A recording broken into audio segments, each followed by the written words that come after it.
Chapter 5. Arithmetic. Matilda longed for her parents to be good and loving and understanding and honourable and intelligent. The fact that they were none of these things was something she had to put up with. It was not easy to do so, but the new game she had invented of punishing one or both of them each time they were beastly to her made her life more or less bearable.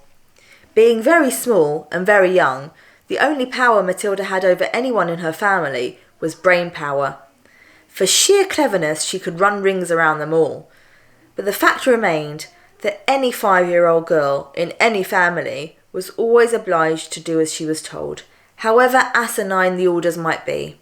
Thus, she was always forced to eat her evening meals out of TV dinner trays in front of the dreaded box. She always had to stay alone on weekday afternoons, and whenever she was told to shut up, she had to shut up. Her safety valve, the thing that prevented her from going round the bend, was the fun of devising and dishing out these splendid punishments. And the lovely thing was that they seemed to work, at any rate for short periods.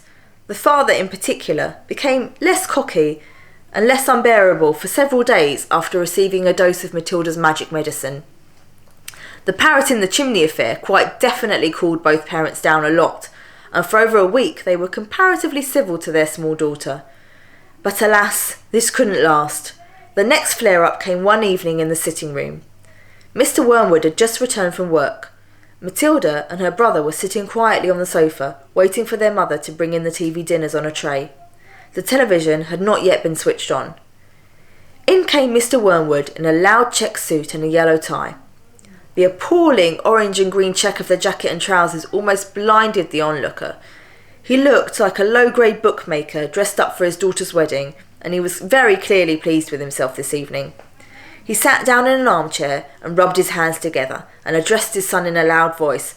"Well, my boy," he said, "your father's had a most successful day. He's a lot richer tonight than he was this morning. He sold no less than 5 cars, each one at a tidy profit.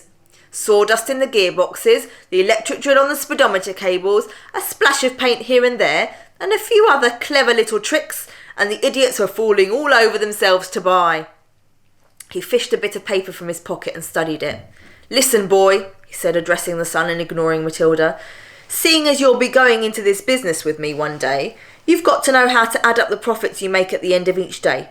Go get yourself a pad and a pencil, and let's see how clever you are." The son obediently left the room and returned with the writing materials. "Write down these figures," the father said, reading from his bit of paper.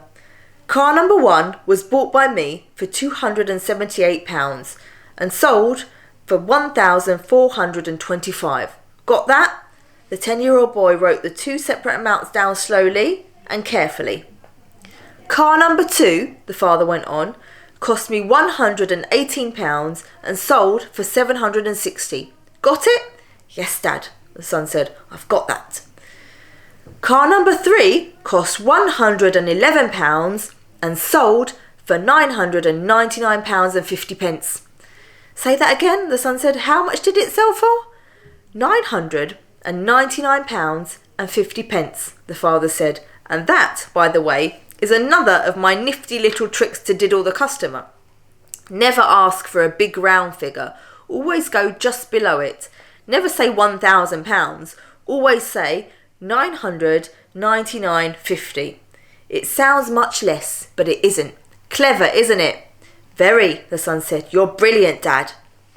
"Car number 4 cost £86, a real wreck that was, and sold for £699.50. "Not too fast," the son said, writing the numbers down. "Right, I've got it. Car number 5 cost £637 and sold for £1,649.50. You got all those figures written down, son?"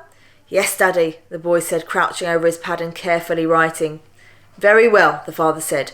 "Now, work out the profit I made on each of the 5 cars and add up the total. Then you'll be able to tell me how much money your rather brilliant father made altogether today." "That's a lot of sums," the boy said. "Of course it's a lot of sums," the father answered. "But when you're in a big business like I am, you've got to be hot stuff at arithmetic. I've practically got a computer inside my head. It took me less than 10 minutes to work the whole thing out." You did it in your head, Dad? The son asked, goggling. Well, not exactly, the father said. Nobody could do that. But it didn't take me long. When you're finished, tell me what you think my profit was for the day. I've got the final total written down here, and I'll tell you if you're right. Matilda said quietly, Dad, you made exactly £4,303.50 altogether. Don't butt in, the father said. Your brother and I are busy with high finance. But Dad... Shut up, the father said. Stop guessing and trying to be clever. Look at your answer, Dad, Matilda said, gently. If you've done it right, it ought to be £4,303.50. Is that what you've got, Dad? The father glanced down at the paper in his hand. He seemed to stiffen. He became very quiet. There was a silence. Then he said, Say that again? £4,303.50, Matilda said. There was another silence. The father's face was beginning to go dark red. I'm sure it's right, Matilda said. You little cheat, the father suddenly shouted, pointing at her with his finger. You looked at my bit of paper. You read it off from what I've got written here. Daddy, I'm on the other side of the room, Matilda said. How could I possibly see it? Don't give me that rubbish, the father shouted. Of course you looked. You must have looked. No one in the world could give the right answer just like that, especially a girl. You're a little cheat, madam. That's what you are. A cheat and a liar. At that point, the mother came in carrying a large tray on which were the 4 suppers. This time it was fish and chips, which Mrs. Wormwood had picked up in the fish and chip shop on her way home from bingo. It seemed that bingo afternoons left her so exhausted, both physically and emotionally, that she never had enough energy left to cook an evening meal. So if it wasn't TV dinners, it had to be fish and chips. What are you looking so red in the face about, Harry? She said as she put the tray down on the coffee table. Your daughter is a cheat and a liar, the father said, taking his plate of fish and placing it on his knees. Turn the telly on and let's not have any more talk. Next chapter.